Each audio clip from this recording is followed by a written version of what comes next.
നമ്മുടെ കേരളത്തിൽ ഓണത്തിൻ്റെ സമയത്ത് ഏറ്റവും ഡിമാൻഡുള്ള ഫ്ലവറാണ് ചെണ്ടുമല്ലി. നമ്മൾ കൂടുതലും തമിഴ്നാട്ടിൽ നിന്ന് കൊണ്ടുവരുന്ന പൂക്കളാണ് യൂസ് ചെയ്യുന്നത്. ഇപ്പം ഇത് നമ്മുടെ നാട്ടിലും ഓണക്കാലത്തൊക്കെ കൃഷി ചെയ്ത് വരുന്നുണ്ട്. നമ്മുടെ നാട്ടിലെ കാലാവസ്ഥയിൽ നന്നായിട്ട് വളരുന്ന ചെടിയാണിത്. പ്രധാനമായിട്ടും 2 ടൈപ്പ് മാരിഗോൾഡാണുള്ളത്. ഒന്ന് African marigold, 2 French marigold. African marigold ആണ് നമ്മൾ സാധാരണയായി പൂക്കളൊക്കെ ഇടാനായിട്ട് യൂസ് ചെയ്യുന്നത്. നല്ല വലുപ്പമുള്ള പൂക്കളായിരിക്കും. പക്ഷെ ഫ്രഞ്ച് മാരിഗോൾഡ് താരതമ്യേന വലുപ്പം കുറവായിരിക്കും. ഇന്ന് ഇവിടെ കാണിക്കുന്നത് ഫ്രഞ്ച് മാരിഗോൾഡ് ആണ്. ആഫ്രിക്കൻ മാരിഗോൾഡിനെ കുറിച്ചുള്ള വീഡിയോ നമ്മുടെ ചാനലിൽ മുന്നേ ചെയ്തിട്ടുണ്ട്.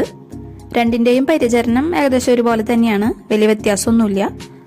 ആഫ്രിക്കൻ മാരിഗോൾഡിൽ സാധാരണയായിട്ട് യെല്ലോ, ഓറഞ്ച്, വൈറ്റ് ഇങ്ങനെ ഈ 3 കളറിലാണ് സാധാരണയായിട്ട് കാണുന്നത്.